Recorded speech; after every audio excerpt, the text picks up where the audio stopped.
You will win the war, not the battle. You don't never need to win another battle. Win the war. What's the war? My son's getting married. What's the war? Have enough money for create jobs for my kids. That's the war. What they do with the money, that's their battle. That's not my battle no more. You spend it wisely, that's on you. You blow it, that's on you. Take care of my wife, get her to California. That's the war. The battle is what the house looked like on the inside. That's not my fight. Whatever you want in there, have it. That's up to you. Just if I can get one room where I can put all my football helmets, all the places I spoke, all the paraphernalia, jersey, signed jersey, I just need one wall, you can have the rest of the house.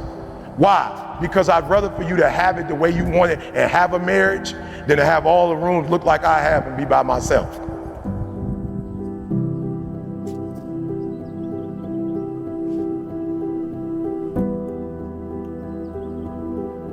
We all have 24 hours, all right? What makes some of us average, makes some of us good, some of us great, is not the family you was born into, right? It has nothing to do with that. It has nothing to do with your socioeconomic status.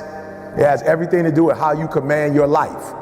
So if you have a bad day, which is no such thing of, it doesn't exist, you had a bad moment and you were so immature that you let that moment dictate the rest of your day, right? And y'all not kids no more. I don't do elementary school. Right? I don't do elementary school because they really, a fifth grader, if I'm talking to a third grader, fourth grader, fifth grader, kindergartner, I don't care what I tell them, they're not at a place of maturity where they can switch their mindset. They're kids, you grown. And some of you are grown, but you're still a child. And you brag about how you're an adult. You're only an adult because of your age. You're not an adult because you command your life. You're an adult because of your age. And that's not what makes adulthood. You're not an adult because you are 18 years old, you're 25, 26. If you still kept catching temper tantrums, you still getting attitudes, that means you're not an adult in that area. That means that particular area controls you, right? You almost got into a car accident over with. Car accident been over with 10 hours ago, you still pissed about it.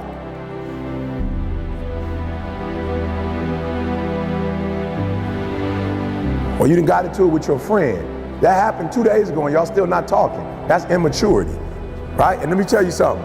You don't know how many days you have. Like, I'm just gonna keep it 100. You don't know how many days you have left. You don't want to be wasting days. Like you're not God. Like you don't create. You can't wake yourself up. You don't know how many days you have left. You can't be playing with the days you have on foolishness. So you have to learn how to control yourself. Right? And so y'all know my circumstances. I'm not here because I'm sweet. I'm here because one day I was like, yo, you need to get a control of this, bro. You need to get control of your life. You do not have control. You watch a dog on TV playing video games and you should be out here grinding. So there are people all the day, people are ET. Bro, you do not want to be me. You're not ready for this grind, bro. Some of you can show up when you're at home, when you go on the road, you struggle. Meaning that when things are going the way you want, you cool, but when it rains, you gotta grow up. Your body does not control you. If I got to get up early in the morning to get the money, I'm a morning person.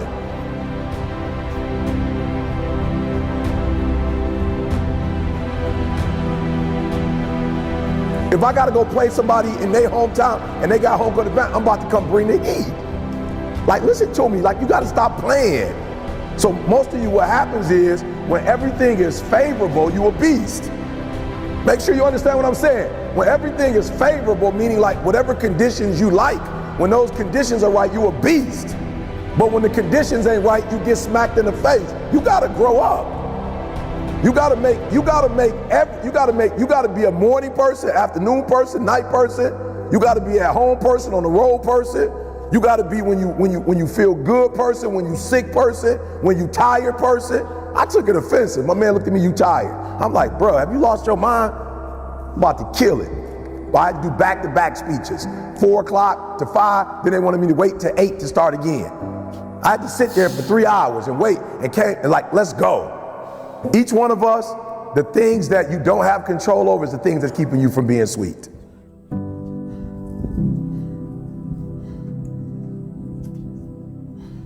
And at what point are you gonna fight against that nature in you that you know? So if I was to ask most of you, you already know what your challenge is. You ain't dumb, you know what it is. You just don't fight it. And I'm challenging you to fight it. And the only reason you're having a bad day is because of what you're thinking about. Now, I read something that said that the human brain is phenomenal and it could think like of 1,000,000 and something different things, right? It's explosive. But the one thing it cannot do is it cannot think of two ideas at the exact same time. It does not have the capacity to think of two things at once. Now, it has the capacity in an hour to think about a whole bunch of stuff, but at one particular moment, it cannot think about more than one thing. So if you're having a bad day or having a bad moment, it means you're probably focusing on what? Whatever that bad thing is, that's what you're focusing on. That's why your life messed up, because you focus on the stuff that's wrong. You're not putting the same energy on what's right. And it's just weird how we are as humans. We notice the bad and we talk about the bad, but we don't notice the good and talk about the good. We don't harp on the good. And that's what you do wrong. You focus so much on the negative that you forget all the positive. And then when you do think about the positive, you're not putting the energy in the positive like you put in the negative. So it's no secret. You are where you are because you focusing on stuff you ain't got no business focusing on.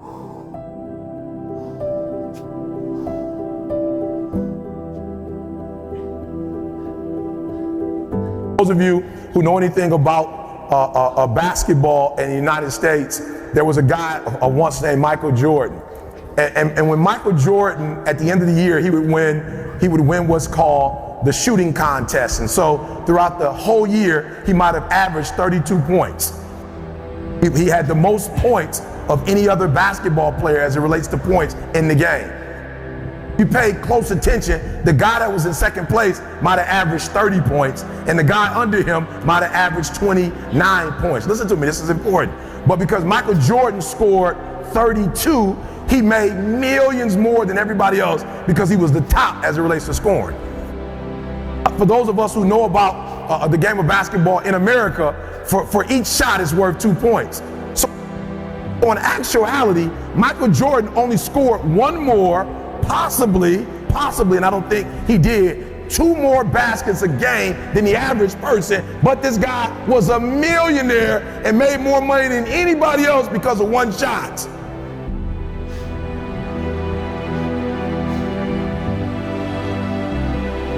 I need you to understand this.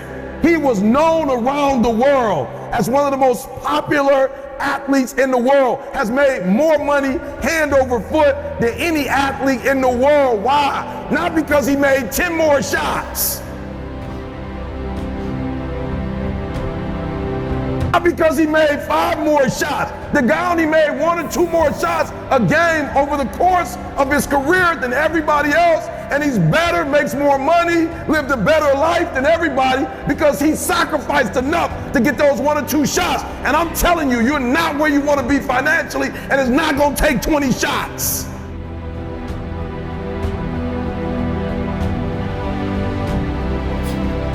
You're not where you want to be in your marriage, and it's not going to take 20 shots. You are not where you want to be in your personal life. You are not the person you want to be, and it's not going to take you 20 shots. For some of you, it's 1 more shot. For some of you, it's 2 more shots, and you have not given yourself enough credit to say, I just need to get up a half hour earlier, and my whole life will change.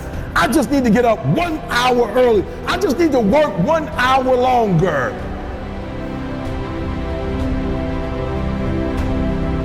You stop hitting that snooze button.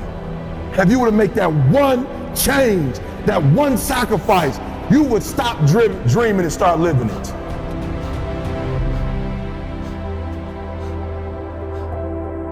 It is literally at the darkest moment, right, when it dawns. You don't really even get to the next level to your darkest moments. One of the things that I think is important is that a lot of you young people, you go in this route and you like, I don't see it. You're not supposed to see it.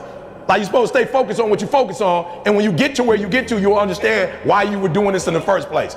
It is literally at the darkest moment. So that's why I'm saying, stop tripping when it get dark and you running. You're running from your success.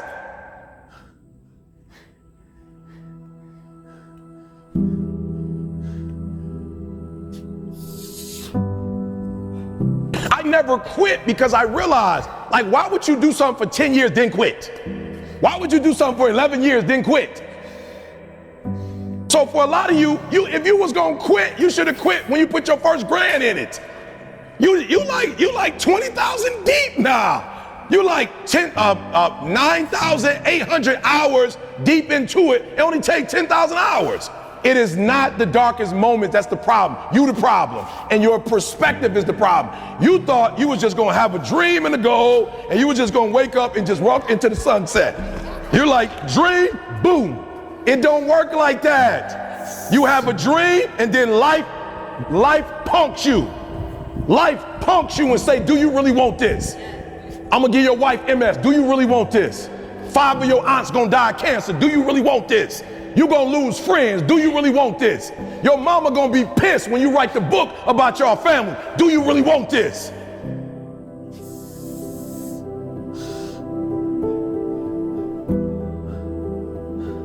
Do you really want this? Cousins gonna abandon you. People that you used to be like this with gonna think you bougie and don't wanna deal with you. It's a part of it, but I paid too much. If I was gonna quit, I would have quit in the abandoned building when I wanted to commit suicide and take my life. And I don't talk about that because I don't want to give nobody ideas. I should have quit when I heard my voice say, your mama don't want you, your own daddy don't want you, take your life.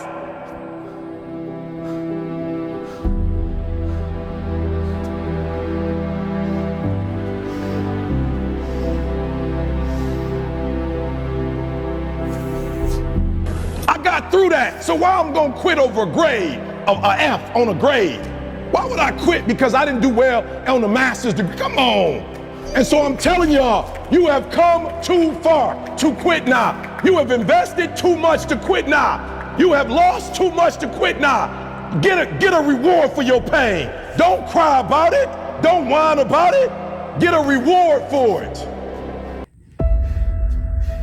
Today we gotta ghost everyone. Anyone that ever doubted us, anyone that ever lied to us and told us that they believe in our vision, we gotta reset.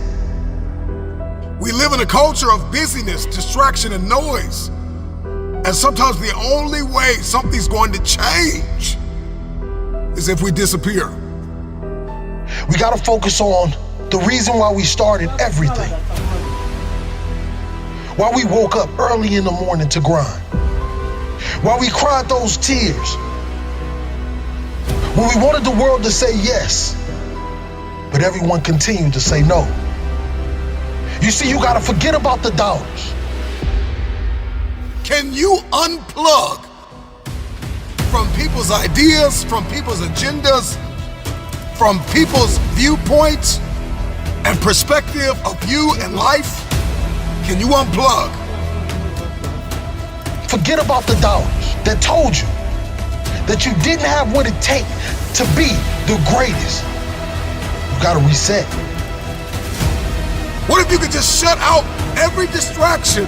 What if you could just shut out the world for just a season and focus on you? You have to disappear and put the work in and come back and shock everybody that doubted you. You gotta understand the power of being alone. Let's go back into the darkness where all the greatness was created, where all the motivation was created. Let's get back to the beginning. Because only then will you hear the thoughts of the greats. We celebrate athletes and we celebrate critical thinkers and innovators and actors, and we praise them and claim them our heroes, and we follow them by the millions. We love what they do in public, but you don't know the story behind the glory. You don't know the blood, the sweat. You didn't see the tears that they cried, the prayers that they prayed, the countless weeks where they went without sleep to get where they are. I'm just wondering if there's anybody here that is willing to go through the process in the dark room that prepares us and equips us for the stages of destiny. Rise, let's ghost everyone.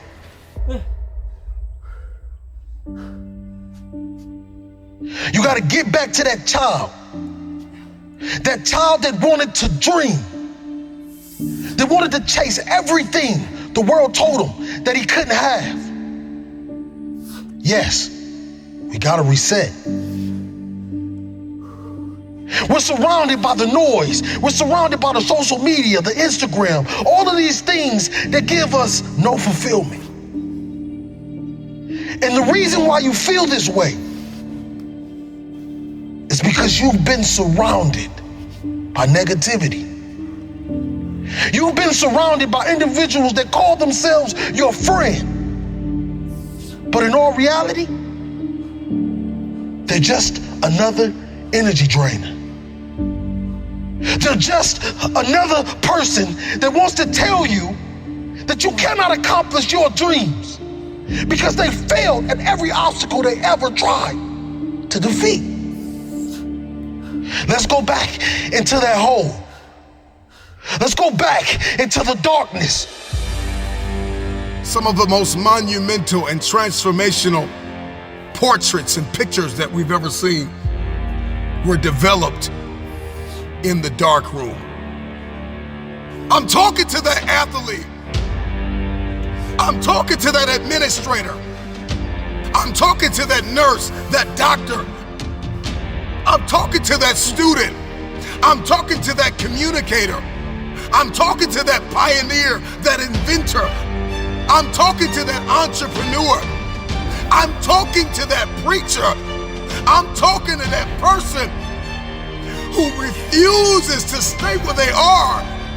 I'm talking to that person that doesn't have a problem laying in obscurity because you know that when you come out of the dark room, all eyes on you.